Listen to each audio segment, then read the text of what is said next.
All right, guys, welcome to our Q&A. Let's just give it a couple more minutes as we changed our login information here.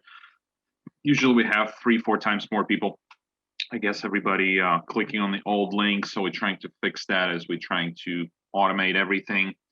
And we have a special guest on today's call, Tyler Adams. Tyler, are you there, bud? Hey, brother, how are you? Great.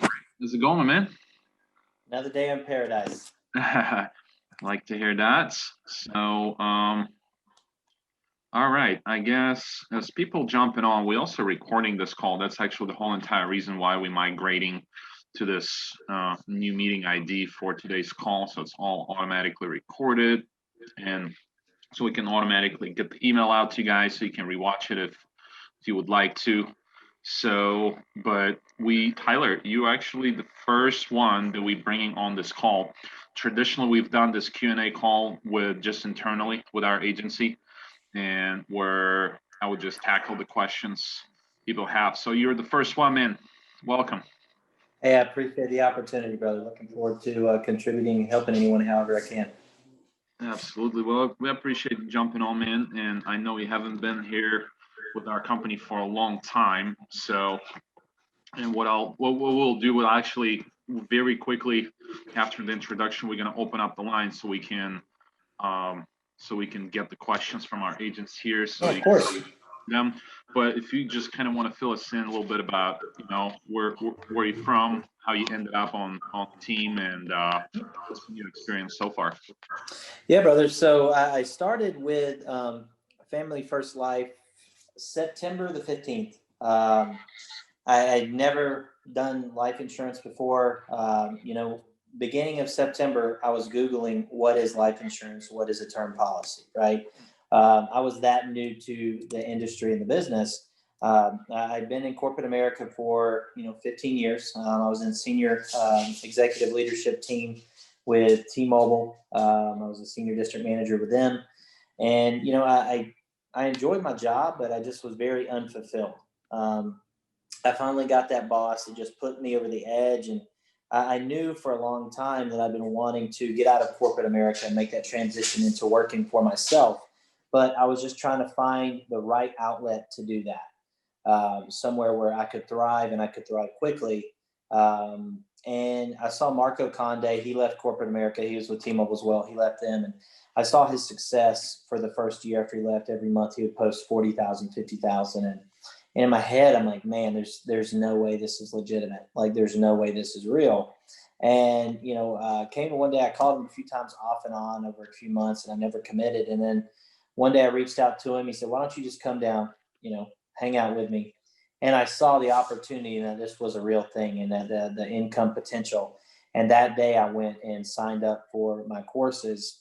Took me about 10 days. I passed the course. And the day that my Americo contracts came back, I gave my notice. Like the day I only had Prosperity, AIG, and Americo.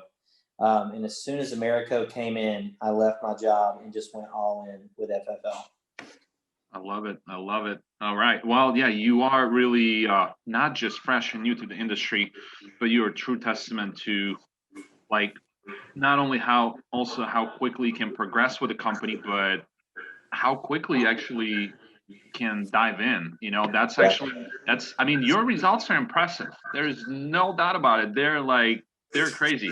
I mean, I didn't have this kind of results when I started. What's more impressive is how quick you made a decision, how quick you executed on getting the license, how quick you got out in the field. I mean, I think, don't you attribute that to your success?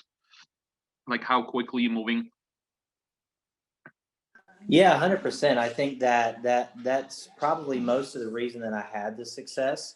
I ended up, just going all in, and I took everything I had and put it in leads. I didn't have an opportunity for failure. My company took care of me. I made well over 6 figures in my last 2 years, but I was unfulfilled. But due to COVID, they cut our compensation, things like that. So I didn't have the savings that I normally had. And I took pretty much everything I had in my checking account and bought leads with it. Everyone thought I was crazy.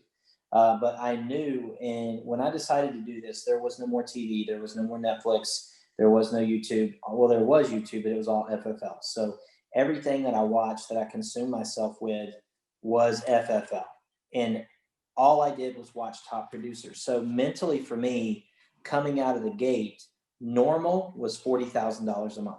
Like that was normal production. If I was doing anything less than 40, I'm underperforming. And no disrespect, but if I watched a video and they weren't producing 40,000, I cut the video off. If someone tried to give me advice and they weren't doing 40,000, I paid them zero attention. I only surrounded myself with people that were top producers, and I knew by doing that, that would be kind of embed in me a $40,000 mentality.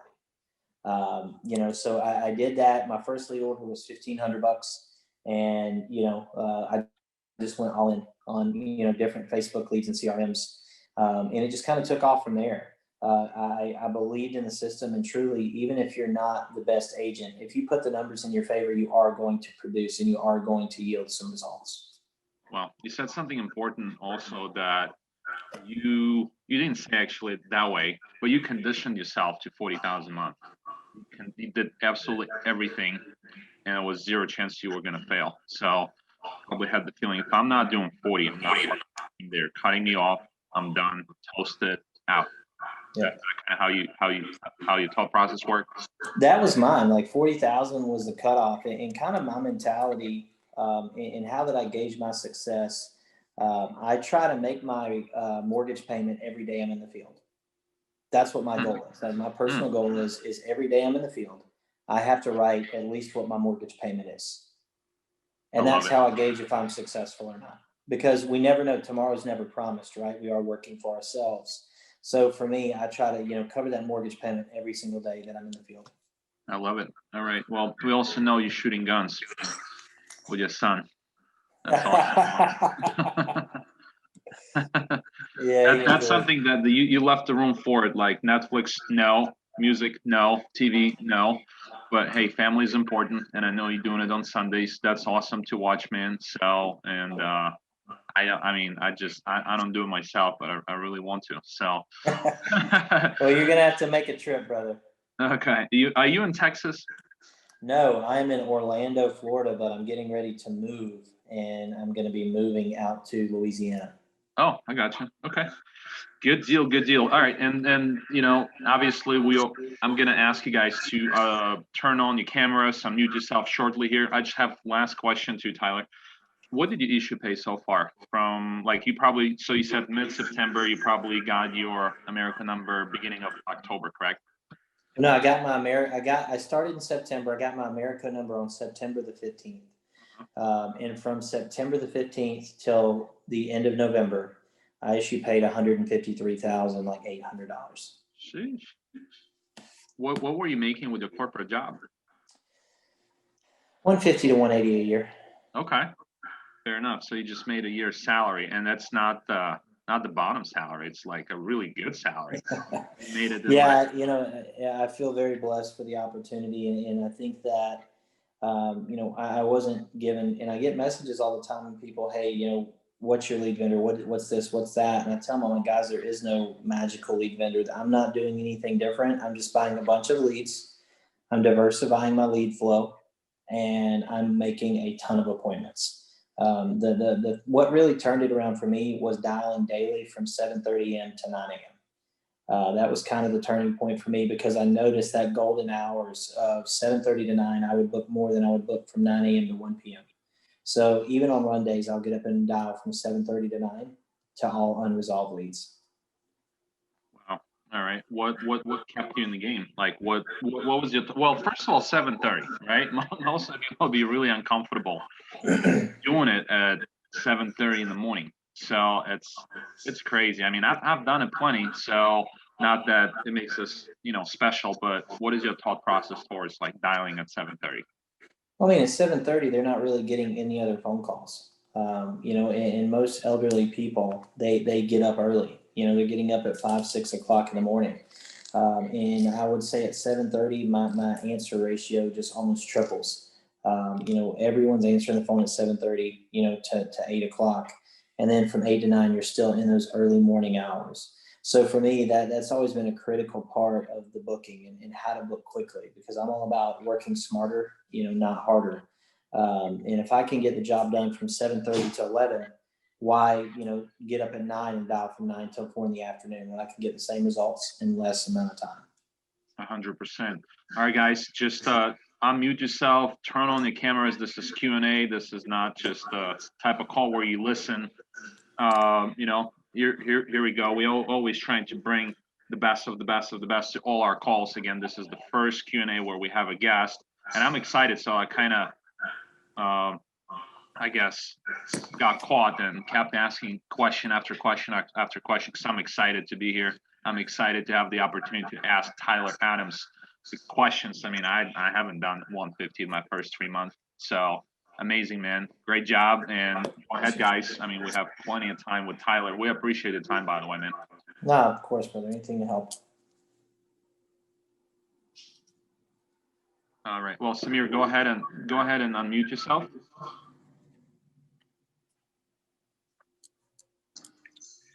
All right, guys.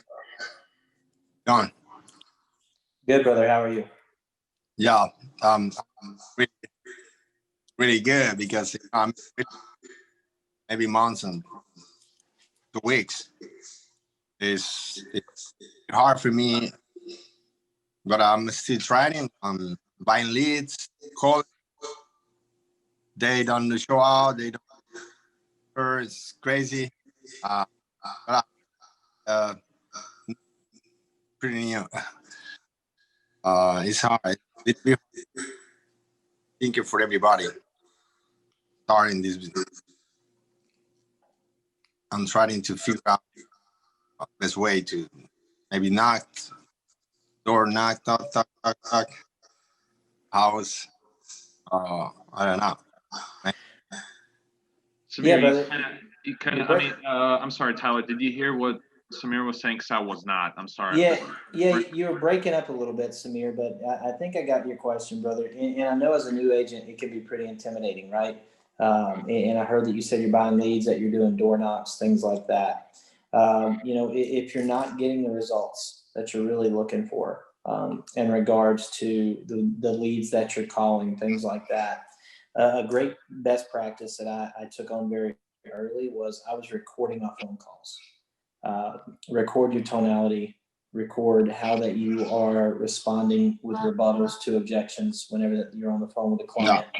And they're giving you those little rebuttals. And when you hear yourself from a third person perspective, you are going to see, oh man, I should say this. I shouldn't say this. This is coming off brash. My tonality, I'm super excited when they answer the phone. Then I get down low and I'm not staying steady on the phone and I'm all over the place. So that's confusing the client a little bit. So I would say, it all starts with the phones. And if you haven't listened to at least 10 to 15 hours of live dials, you're missing out. But before I even started dialing, Marco had me plugged in every Monday, Thursday. He would actually send me a text, hey, are you on the live dials? Are you listening? Because he knew that I wanted to be successful early. And in this business, I was very curious as to, why are the phones so important? I need to know everything else, but it truly is 85% phone work, 15% in home, because at the end of the day, if you suck on the phones, you're not going to book appointments. And if you're not booking appointments, you're not going to close any, deals, which in turn, you're not going to make any revenue. So I think the phone is in 90% of the sale, I think. Well, and that's why I think being organized, having a good script is key. I have all my scripts. I have them on me at all times. They're always within reach and distance. I have them laminated. I said this on a call with Paul McLean that they did yesterday or the day before. I mean, everywhere I go, I got scripts. I got my scripts in my bag. I got them in my desk, and I also have them typed up on my iPad. That way, no matter where that I'm at, I have my scripts. And I think that keeping to the scripts and eliminating, a lot of access questions is key. And making sure that you have a question to get them back on topic. So it's like redirecting. Anytime that you're trying to teach someone something, or you're teaching your child something and getting their mind off of that, or if they take you down a rabbit hole, you're going to waste 10 minutes of your time. and they're still not going to book an appointment, and you just wasted, where you could have called 3 or 4 other clients. So for me, my redirect question is, hey, let me ask you real quick, are you a smoker? It doesn't matter what they're saying, to redirect them and get them to stop talking so I can get back to the script. Hey, let me ask you real quick, Ivan, are you a smoker? Yes or no?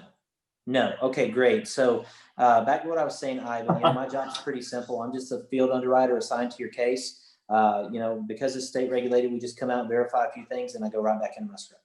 So no matter what do they say, that's kind of like my go-to question, because they know that has something directly to do with insurance. Yeah. And say, okay, great. And then go right back to where you are. So when they interrupt you, like, try to redirect somewhat quickly, acknowledge what they're saying, but then redirect and get back to the script. So that's kind of a good one for me. And that's always been my redirect question is, hey, let me ask you real quick, are you a smoker? Yes or no? They could be asking me any random question, but that's what I go to. And then I get back to the script. Yeah. So I have the Spanish market here. It's a little bit hard. Maybe, I don't know, maybe more than the English. The market in Spanish in Miami is a little bit hard too, because they say, no, but I just want information, because I really don't care about it. Oh my God, I need to fight with those objections. You know what I mean? No, and I'm in Orlando, which is very, very heavily Hispanic, and the majority of our team is based out of Miami. They actually have an office in Miami. Marco, who is my direct upline, has an office in Miami. And it's the same thing. You have those objections, but always acknowledge and then move forward. Hey, I understand 100%, but Samir, I saw that you filled this out online, so clearly you were looking at this recently. So what's changed? What's changed between yesterday and today? Do you not want to provide and take care of your family today? Yeah. You wanted to yesterday, but you don't care to take care of them today. The thing you have to understand is if you're losing somebody, you have nothing to lose by going for it. Absolutely nothing. Call them out on it. Like, you're already losing. They're already telling you they don't want it. So go for it. Make them uncomfortable. Hey, so let me ask you, I know you wanted to provide for your family when you filled this out on Facebook 2 days ago. What's changed between 2 days ago and now? Are you mad at your wife? And start laughing. So for me, I use humor and little jabs in there to get their buy-in and to get them to let me get to where I want to be, which is ultimately setting that appointment. Well, I don't have the money. I get it 100%, Samir. The great thing is we have programs for everyone. And it all based on your age and on your health, but these government regulated programs are very affordable. So tomorrow I have a 10 p.m. or a 10 a.m. and a 4 p.m. Which one works best for you? Well, I'm going to a doctor. Okay, great. What time is your doctor's appointment? It's 3:30. Okay, great. So I have a 5 o'clock. I'll see you at 5 o'clock. Is that good? And just wait. So just keep going for those hard closes and do not let up, because if they hang up on you and you just let it go, you for sure lost it. If you do not battle them back and forth, you are going to lose. So what do you have to lose? You're already on the phone with them. You've already called them, and you want to make sure that you get them taken care of. My second week in the field, I had a guy that rescheduled on me, and I went to his house on that Thursday afternoon after he rescheduled. I knocked on the door, and he had 6 people inside, and he died in an accident on a motorcycle the day before. And I was supposed to see him that Monday. And that was my second week in the field. So I always keep that in the back of my mind that, you know what, I'm going to do everything in my power to protect that family and make sure they're taken care of. Right. Nice. But I don't know if it's me or it's everybody when it's starting this business. But I'm fighting. Try to improve every single day. I always check out on YouTube. You guys are top sellers and everybody. But so for the at the beginning. The one thing I'll say about this business, man, is just keep punching. I think the biggest misconception is people think that top producers never have bad days. I would venture to say I probably have more bad days than most because I'm running 6 days a week. But I keep punching, I keep hitting, I keep going back for more, and then you're gonna strike gold. I may have a 0 for 2 days in a row, and then the third day I'll write $12,000. So my advice for you, brother, is just to keep punching, to keep dialing, and keep setting those appointments.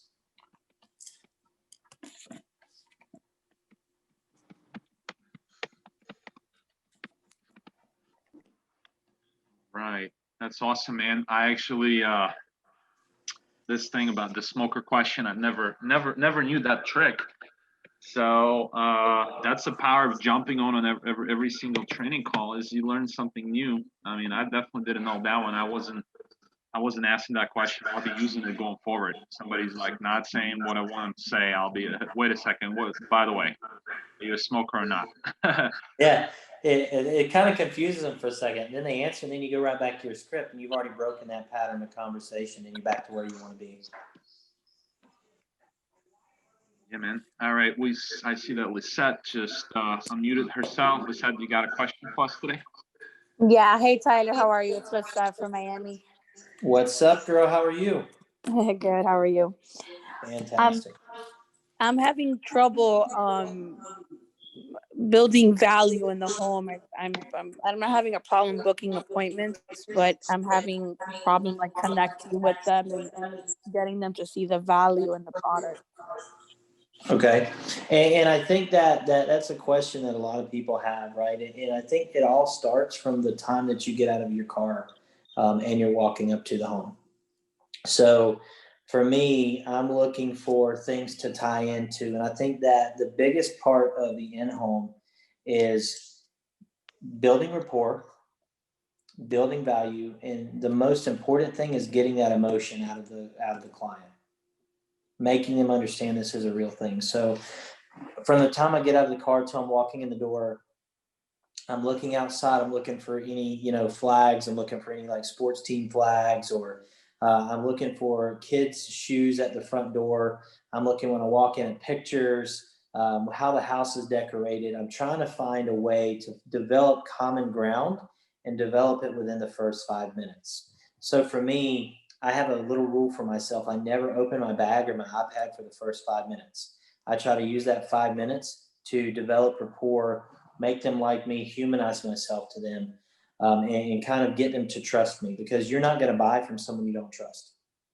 You're just not. So I try to use that first 5 minutes to do that. Then I jump right into everything else. I jump into the questions and, hey, my name's Tyler Adams. I tell them why that I'm there.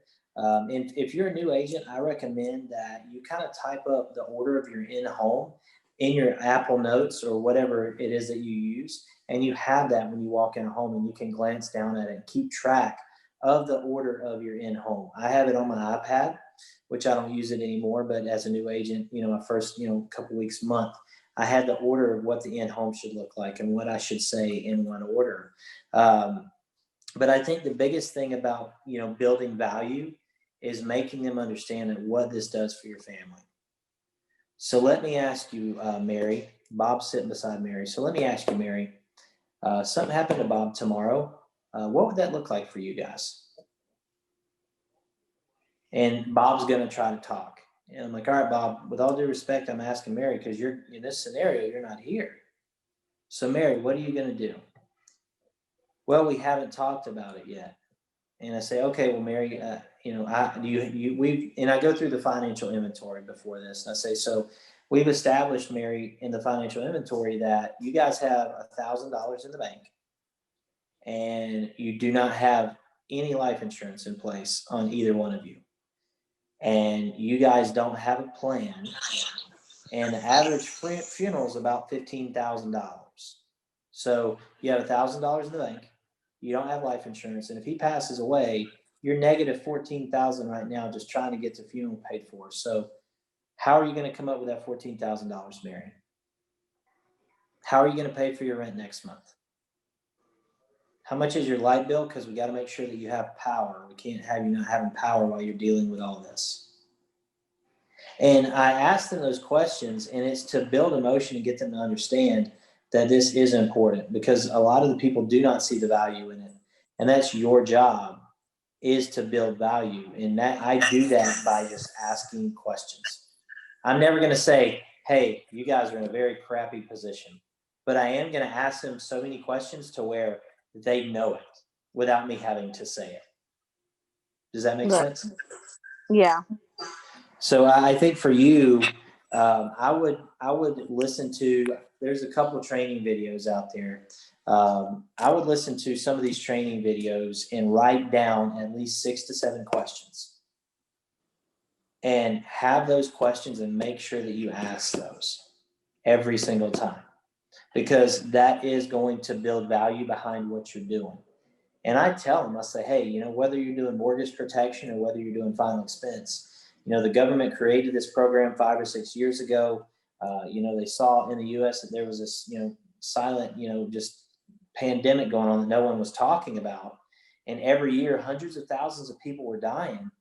And when they passed away, it put their entire family in financial ruin. And instead of worrying about, you know, just emotionally getting over the passing of your loved one, you can't even worry about that. You can't even grieve properly because money is not there, and you're doing GoFundMes. You're trying to create money that's not there. So you're so stressed about finances, you can't even worry about Bob passing away and properly heal from this. I'm here to help you today, get you qualified, get you covered today, and doing this in a budget that you and Bob can afford. So when this time comes, you can bury Bob and Bob can leave this world with some dignity, and you and your family can grieve the proper way and send him off the way that you would want to send your husband off. Does that sound fair? Who's going to say no to that? Like, who's going to say, nope, that does not sound fair? Like, you physically cannot argue with that. So that's some of the things that I do to try to tie it all together. And I go through that spiel, then I ask the questions, and then I revert it all back. So in your first 5 minutes, you need to be asking questions: kids, grandkids, wife, cousin, sister, who's going to have to deal with all this stuff when you pass away? Like, you're dropping little hints. And for me, when I'm asking questions and they say something like, how much money do you have in the bank? Well, I have $1,000. Okay, all right, $1,000. That would cover groceries for about a month. And I'm not talking to them, I'm talking to myself, but I'm creating that doubt just through my mannerisms and the things that I'm saying. And for me, I'm to a point to where I build so much emotion. Once I pitch, they pick a higher premium that they can't afford, and I almost have to talk them down. I'm like, Mary, can you really afford $300 a month? Like, let's be honest. I showed you 300, 200, and 150. Like, you said 300, but I want to make sure that this isn't going to stress you out and you can afford this every month. Well, 220 sounds better. All right, Mary, let's go with this 220. I think that'll take care of everything that you need. So for me, that's a strong suit, is building emotion, right? And I think that for all of you on this call, that is a key component in building value, is drawing the emotion. Because if you get the emotion out of them and they understand this is real, this is going to happen, it is a much easier sale whenever that you're at the end. Yeah, that makes sense. Thank you. Of course. And I was looking for a video. Hold on, let me. Let's see. I was going to tell you to watch, and it's a pretty lengthy video, but his questions are very, very good, and he asked a bunch of them. It aired last week. Let's see. It's the one with, I'm trying to see right here so I can tell you who it is. It's the one with Jonathan Porcina. It was done. Yeah, that one is absolutely amazing. They posted it 6 days ago, but it's a Jonathan Porcina interview, and it's just 30 minutes of questions that he asked, and every one of them are gold. It was like the Inside the Sale one, or one of No, those? I can send it to Ivan. He can send it to you guys. They posted it on the Family First Life USA page, but I'm sending it to Ivan right now. And he can forward it to you guys, because I took so much away from this. I sent it to all my guys. I just sent it to Ivan on Facebook. He can shoot over to you guys, and you guys will all have it. Thank you, Tyler. Perfect. You said you do 7:30 to 9 every morning that you're calling. Yes. Are you booking same day appointments? If I have availability, but honestly, my goal is to write business every day, even on dial days. So, you know, I just like to dial from 7:30 to 9. It may be for same day, but traditionally I book for the next 2 to 3 days. So say I'm completely booked up today, I get up at 7:30, I'll try to fill a 3 o'clock hole I have tomorrow. You know, I never try to book more than 48 hours out, because I feel like once you get to that 72-hour mark and above, your no-show ratios really start to increase. Okay. I don't know. You may have covered that already, but I was. No, brother, that's a great question. But no, I really try to, you know, just dial every day to fill my gaps. And it, you know, if you start out your major dial days with 3 or 4 appointments, it just makes your day that much easier. And it creates a rhythm and a habit. And I'm all about having a habit and rhythm in what that I do. You know, I don't like to, you know, do things without a system. And my system is just every day get up at 7 o'clock, 6:30, go dial at 7:30 for an hour and a half. Gotcha.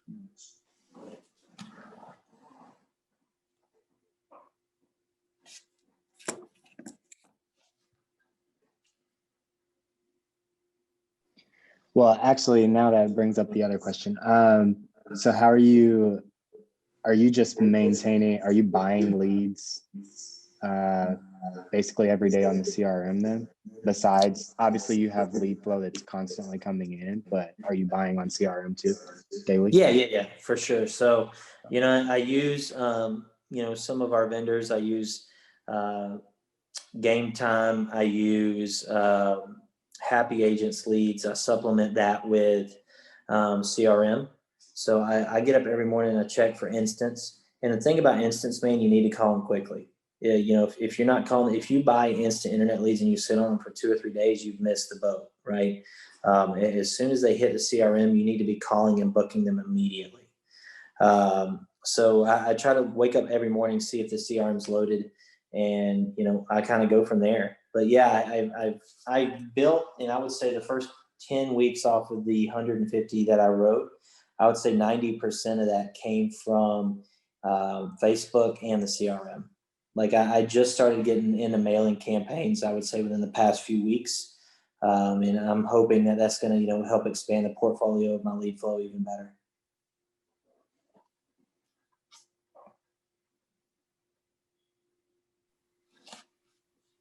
Some great questions, guys. I just dropped the link to you all in the video. I'm sorry, in the group chat here with a video that Tyler was talking about with Jonathan Porcina. I mean, he was the #1 agent last year, so I don't expect bad question, bad training from him. So you definitely love it. Click on it, check it out, save it, watch it later.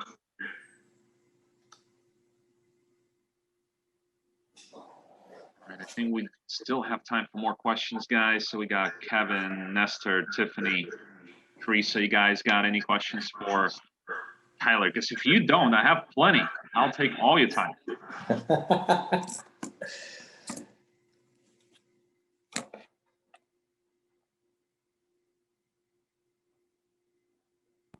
All right. So, well, I guess that's my opportunity. But Nehemiah, go ahead. Sorry, guys. You are. Looks like you have more. You turned on the camera again. Go right ahead, man. I don't want to take. What time is the best hour to buy leads on the CRM? I've been getting email notifications at about 6 a.m. every morning. 6. Yeah, so it looks like they've been loading at like 6 a.m. and then 3 in the afternoon. So I just check multiple times a day, and you can go on the CRM and you can turn on the notifications. So every time that email comes through, I jump on there and see if there's anything that I want to pick up. What is the minimum leads per week? Like my lead spend per week. Yeah, I would say I probably spend about 2,500 a week on leads. So say again, sorry. About 2,500 a week on leads. So I try to spend about 2,500, and off of that, I want to write, 25 grand. Okay, it's like 300 leads. Essentially, it just depends on what type of leads that you're buying. Yeah, because you have mortgage protection leads, which if you do buy per leads are of course a little bit more expensive. Then you got your Facebook fresh leads, which are 33. Instance, which are always in the CRM. CRM only on the CRM or? No, I'll go outside of the CRM. I'll go with, Game Time. I'll go with Happy Agents. That's kind of my top two that I tend to go with as far as Facebook outside Game sources. Time, Happy Age. All right. Thank you, brother. Yeah, of course. Yeah, so I was just going to ask about your financial inventory whenever you're going over that. I haven't talked to Ivan about this, but do you have any suggestions, or can you kind of walk through how you do your financial inventory? Yeah, so just because I think I'd take a little bit of time. I take a pretty long time to go through that, I think. So yeah, and again, you take what you like from everyone, right? So for me, a lot of people go through every single aspect of what the family spends money on. Me, I don't really do that. Again, everyone does it differently. So for me, if it's a final expense, I pretty much just ask them, hey, how much money do you guys have liquid? If Bob dies, how much liquid cash do you guys have that you can access in 24 hours? What kind of 401ks do you guys have? Any annuities? Because I'm looking to try to, circle back to that later. But say they tell me they have $2,000 in the bank account. I take 2,000 and I write it in the upper right-hand corner of my paper and I circle it twice, really big, like $2,000. Now, if they say they got $100 million in the bank, I don't really mess with that. But most people don't have that much in the bank. So anything under 20,000, I'll write like $2,000 in a big circle. And that's what they've accumulated. And then, and I'll say, how much, money do you guys make each month? What are you bringing in separately? Things like that. But as far as final expense, I talk about that $2,000. And the reason that I use that is when I get to the end, okay, and I always offer the highest coverage possible that they qualify for. So I always offer 30,000 with Americo, 15,000, 5,000, whatever that may be. And I say, all right, Bob, this is how much we're looking at. You're looking at, it's going to be $150 a month for $10,000 in coverage. And Bob says, well, Tyler, that's only $10,000. So like, you want to charge me $150 a month for that? That doesn't make any sense. That's not a lot of money. And I say, all right, George, so let's break this down real quick. The reality is, George, you're 68 years old. In your 68 years on this earth, you've accumulated in your name and your wife's name $2,000, and I circle it again. You've accumulated $2,000 in 68 years. Is that right? Because that's what you're telling me here. So I'm confused on how that something that's 5 times more than what your net worth is in the bank, you don't think is a lot of money. If I gave Mary a check for 10 grand right now, she would get out of her chair and do a backflip. So I would venture to say, Bob, that $150 a month for something that's $10,000, which is 5 times more than what you have in the bank now, is a good investment. And that will take care of Mary, and that will cover your mortgage for a year and pay for your burial. So I have to beg to differ on that, Bob. And I just stare at him and wait for him to speak. So again, I'm taking everything that they say and I'm using that for loaded questions. And silence is your best friend. When you ask them a question and it gets super duper awkward, don't be the one to chicken out and start talking. Do not do it. Just wait, and they're going to say something. And they're either going to give you an objection, they're going to say, okay, we'll do it. That's really it. Or they're going to tell you, get the heck out of their house. One of the three. I've only gotten 1 or 2 of those. But they're either going to give you objection or they're going to say they're going to do it. Because they're thinking. Don't interrupt their thinking process. And as that silence is there, that's creating in their mind like more scenarios of what could play out and how this could do for them. So I talk about it and I say, which one of these sound best for you? And like I'll at the bottom of my sheet, you'll have, A, B, and C, 3 different options. And I'll write an A, B, and C, and I'll turn around and say, which one of these works best for you, Bob? And I set the pen on top of it, and I look down at my iPad and I act like I'm typing something. And that's when they're either just going to circle something or they're going to give you an objection. But if you did a good job throughout the sale, you've taken those objections away. And they're just going to circle it. And you say, all right, great. Let me get this filled out. Hey, Bob, real quick. I just need that account and routing number. And we're going to plug that in. So, that's kind of how that I leverage the close for my sales.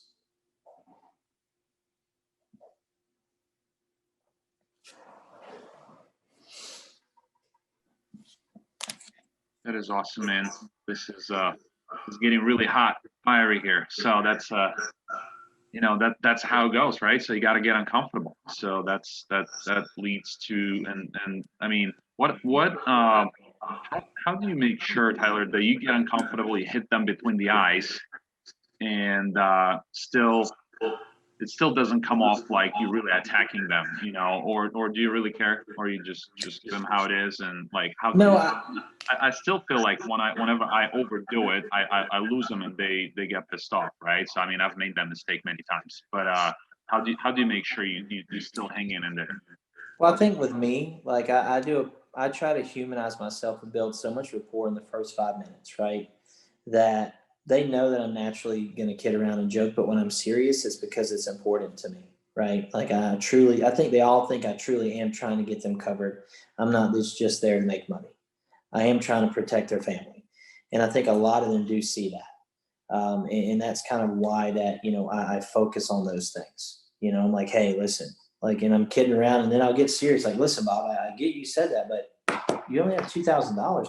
You're 64, and you're telling me 10,000 isn't a lot of money. I'm kind of confused. Like, this would do so much for Mary. Like, this would take care of Mary for a year with a mortgage, and she doesn't have to worry about that. Now she's just got to worry about everything else that happens when you pass away. So I try to tie it back.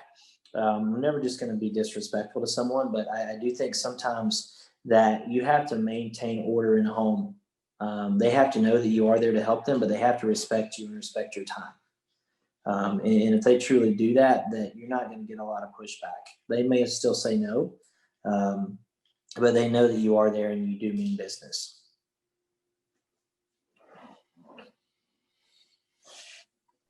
That makes a lot of sense. All right. Take us back, Tyler, to when you started. Now that you're getting into mortgage leads and mailers and stuff like that, which makes a ton of sense to me. Like when you began, probably wasn't the case. And how many? What was your goal as far as lead flow? How many? Was that a quantity? The amount you spent? Was it just something else? Maybe like for every dial session? Because I'm not confused. It's impossible for you to do if you do the follow up. I was talking to an agent earlier today, and just I'm like, hey, just how's it going? Just circling back around with you. Just want to check how you doing. He's like, yeah, everything's great. I'm following up on my leads.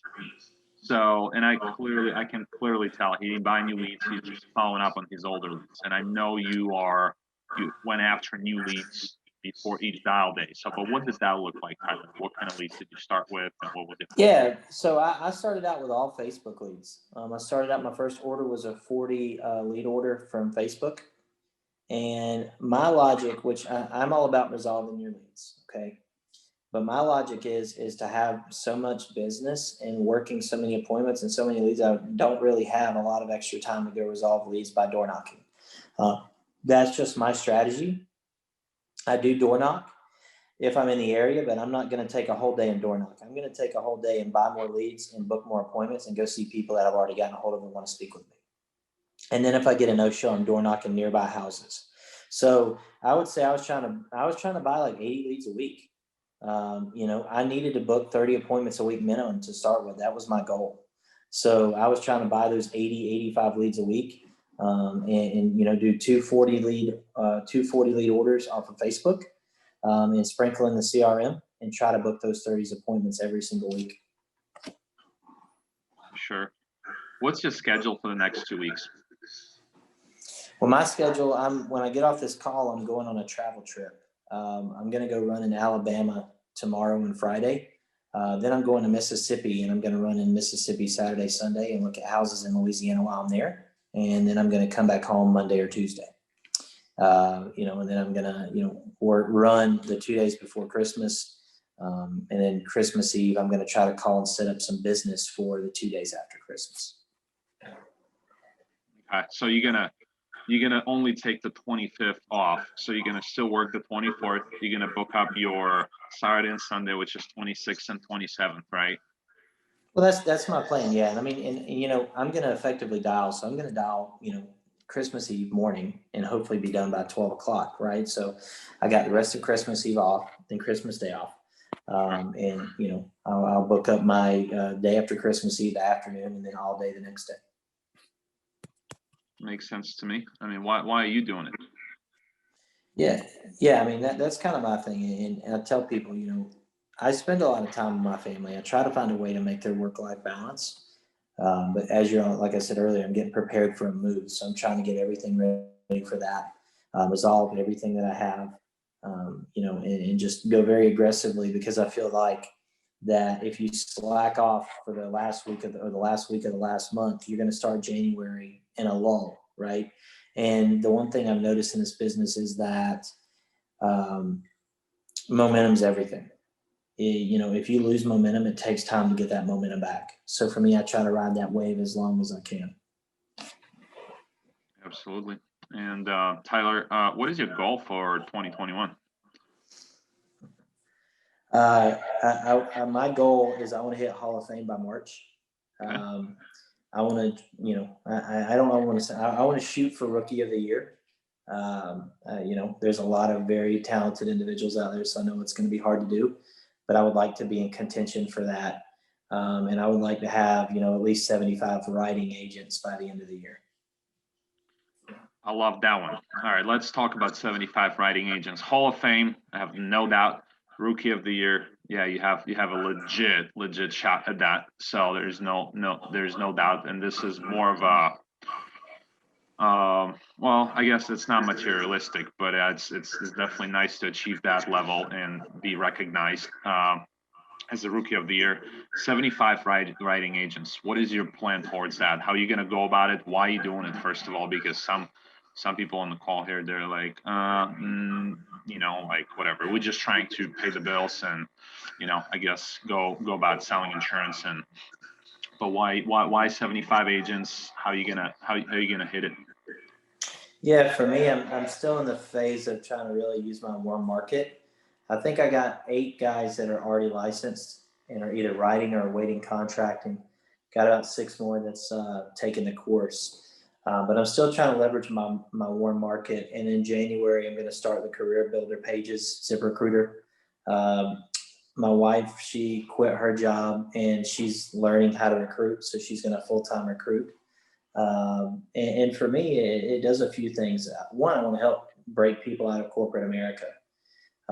You know, I say get out of the bondage of corporate America, right? That's kind of the slogan that I use to break them free from that. But I want to create generational wealth for me and for my kids. You know, and I would love to grow this thing and, you know, have a very, very large agency within, you know, 2-3 years. And I know it's very doable, and it's just like how I produced at a high level coming out the gate. If you're mentored and you're only listening to people who are recruiting and who are hiring a lot, you're going to do the same thing. You just can't entertain the negativity and the people that aren't doing it, right? I think that if you're listening to someone who is not successful in how to recruit, they don't have a big team, or if you're listening to someone on how to do an in-home and they're producing 10K a month, like, you need to reevaluate yourself because you're not making good decisions. And for me, I like to surround myself with people that are where that I would like to be in the near future. Love it, man. So, all right. Well, you guys have more questions. Let's get them answered. So Tyler's time is very valuable and expensive. He probably makes a couple grand an hour. So he gave us the whole entire thing today. So we got 10 more minutes.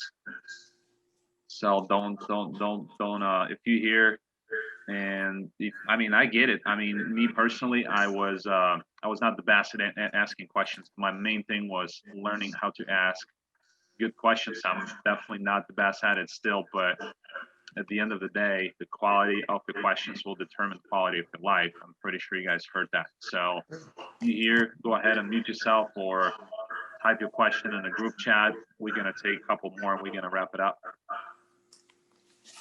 Hey, Tyler, it's Lisa again. What's up? Hey, how do you like redirect someone like when you walk into the home and you've kind of done your rapport building and they're like, well, listen, I'm not buying anything. I don't want to waste your time. You could leave right now. I thought this was free, yada, yada, yada, yada, yada. Like, how do you redirect them back and, are able to bring it back?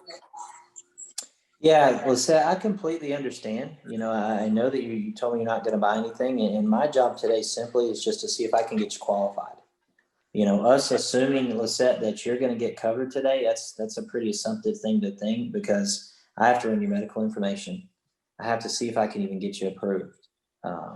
So I'm just going to ask you a few medical questions, and I'm going to see, even if I could get you approved. So it'll only take about 5 minutes, right? And then when I get to the pre-check, so we fast forward, I get to the pre-check, ask her medical questions. Say we run America, right? You know how it says that you may qualify when Yeah. you run the pre-check? 80% of the time, that means they're going to qualify, right? But I use that as a closing tool. People hate to feel like they can't qualify for something. And legitimately, my clients, they think they're not going to get approved until it's done. I have a policy number and I'm writing it down on my overview sheet. So I take it and I say, hey, this is what we were talking about, Lisette. Like, we can't assume that you're going to get covered. You see right here, this says that you may qualify. This normally says you do qualify, you don't qualify, you may qualify. So we're in a decent spot, Lisette, but you're not automatically qualified here. So we're only going to find this out. I saw Autumn smile. We're only going to find this out when we get to the end of the application, because this is like a pre-qualification for a credit card. When you get a pre-qual for a credit card in the mail, you don't know till you send it in if you get it or not. Most of the time you don't. I ran 6 applications today. I've had 3 people approved. So it's a 50-50 shot, but we'll know when we get to the end. That's when it actually goes to a physical underwriter. And that's how we're going to know if you're approved. So we just need to get all this. Hey, real quick, I need your banking info. Well, why do you need my banking info, Tyler?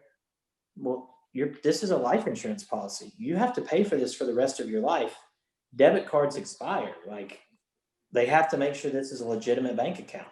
So just get me your banking info, and then we'll see at the end, because again, I don't know if you're approved, and I'm not going to be able to tell you until we submit this app to an underwriter, that person actually sitting on the other side of the screen. Got it. So do you tell them the day of that they got approved if you're doing an America thing? Yeah. So I'll submit it, and I'll sit there for, the longer I make them sit, the more certain I am it's going to stick.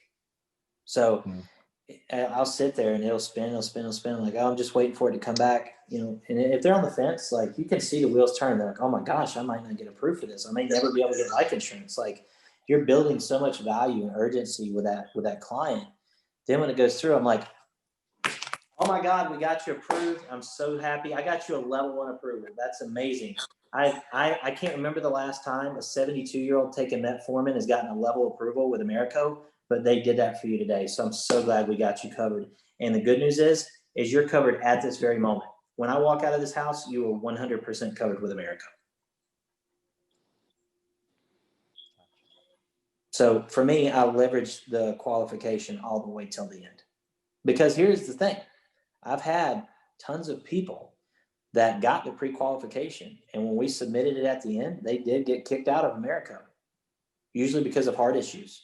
When it goes actually the final underwriting stage, it does kick them back. So you can't you can't give them the power to assume they're getting coverage. If you let them think, oh, I'm going to get qualified, it doesn't matter, I'll always be qualified, there is no urgency there.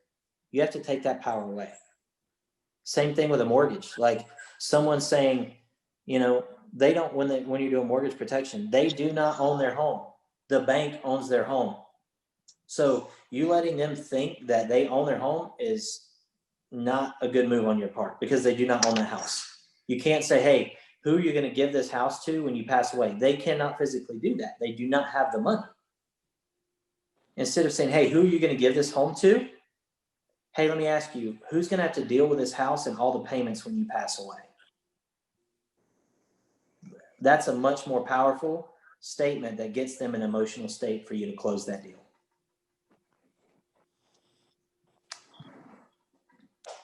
Makes a ton of sense, Tyler. And guys, that's all we got in the appointment. We don't even know if they're gonna qualify. That's all we got. We don't have anything else. Like, what do we like? I don't even know if you're gonna get approved. Well, and I mean, listen to that video again that Tyler gave us the link to. Jonathan Corsina, he's really good at it as well. He's like he puts people in a position to tell him, well, that's exactly why we got this, we got this insurance. We're working on this insurance here. And he goes, I don't even know if you guys are gonna qualify. We don't have it yet. So, and that puts them right into the mindset of them applying and trying to get approved. That's all they think about at that point. So, and I mean, would you agree, Tyler? That's all we got in the home. The fact that we don't even know if they're gonna qualify. No, 100%. I tell people straight up that when I get the first decline, a lot of agents are like, oh man, this sucks. When I get the first decline, to me, that's a layup. Like if I turn it around and show them, look, it's red, like you're not approved with America. I'm like, honestly, I don't even know if I'm going to be able to get you approved, but I'm going to try my best. I have a few other carriers I'm going to go to. And then when I do get them approved, it's done. Like I don't think I've ever had someone who got declined with one carrier when I ran them with another one, they declined coverage ever. Because I'm like, listen, I'm going to fill this out. I'm almost acting like I'm doing it as a formality. It's not looking good, but I'm going to try to my best to do whatever I can to try to put you and your family in the best position. But John, when you get these declines, a lot of these use the same medical tables. But I do know sometimes Prosperity will work with us. So let me just try Prosperity and see what we can do for you. Outstanding, man. All right. Well, we appreciate your time in. Thank you so much. This is definitely an honor to have you here, man. So you killing it. I wish you crush your 2021 goals. We don't talk again. Merry Christmas to you and your family. Man, you're setting pace. It's amazing. And if you can just give us a parting shot here and just catapult us into the next week. Tomorrow is Thursday, dial day. So give us a parting shout, Tyler, and we'll end this call. No, man. And again, I appreciate all you guys. If you ever need anything, reach out to me on Facebook or LinkedIn. I would love to answer any questions and help you however I can. My challenge to you guys is end the year the way that you want to start off your next year. It's very, very difficult to go from a lull to full speed. If you want to double your activity in 2021, if that's your goal, you can't just start doing that overnight. Start ramping up now. When all the other IMOs are sleeping and they're taking off for Christmas, guess what? Those leads aren't being touched. Those people aren't being helped. That's that much more of a feeding frenzy for you to go help those families and really catapult yourself going into 2021. So that's really all that I have. Once again, I'm super honored and appreciative to be on. If any of you guys ever need anything, please feel free to reach out and I'll help any way I can. Thank you, brother. Appreciate you, Tyler. Thank you, man. Have a good rest of the day, guys, and let's get on the phones and kill them tomorrow. Thank you. Thank you, Evan.